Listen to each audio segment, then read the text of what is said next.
आसलते आगोलाव जायफोर गामियारि ओनसोलाव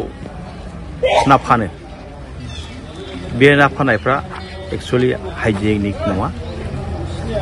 गोबां सिस्टेम बिसोर फल' खालामा आरो बै सिस्टेमफोरखौ नुनायखायनो आरो माने गाज्रि फाज्रि फाननायखौ नुनानैनो आथिखालनि बिटिआरनि चिफ मानगोनां प्रमद बर' सारनि दैदेननाय सरकार आरो डिपार्टमेन्ट इएम मानगोनां राकेश ब्रह्म बिथांमोनहा बिटिसि एसअबिडि फान्डजों जे जोङो हाइजेनिक ना फाननायनि बेबस्था खालामनानै होनांगौनि सार्थजों दिनैहाय बे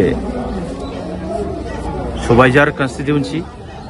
बिटिसि कन्स्टिट्युएन्सि आरो मानास सेरफां बिटिसि कन्स्टिट्युएन्सि आरो सबाइझार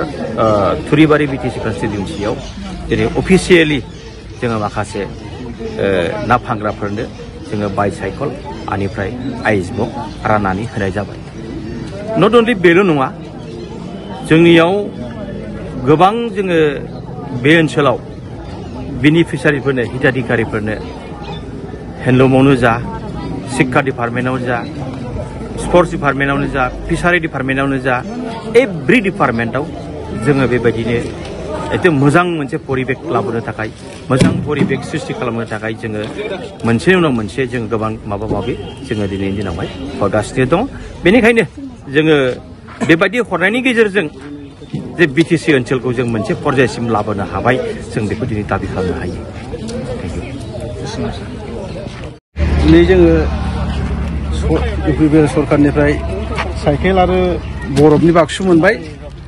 जोंहा दा आगोलाव ना फाननायाव नाया गोबां गाज्रि जानानै गारनांगौ जायोमोन किसुमाना जेनेबा फोरानजायो किसुमाना फोरानजाया जों थिग टाइमाव फाननो हाया जेराव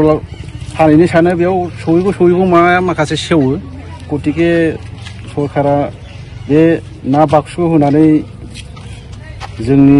लाइफआव एसे जौगाखांनाय लाबोगोन जों बेखौ आसा खालामो जों बेयाव बरफ सरफ होनानै नाखौ एसे गोथाङै लाखिनो हागोन दा जों आसा खालामनाय बायदियै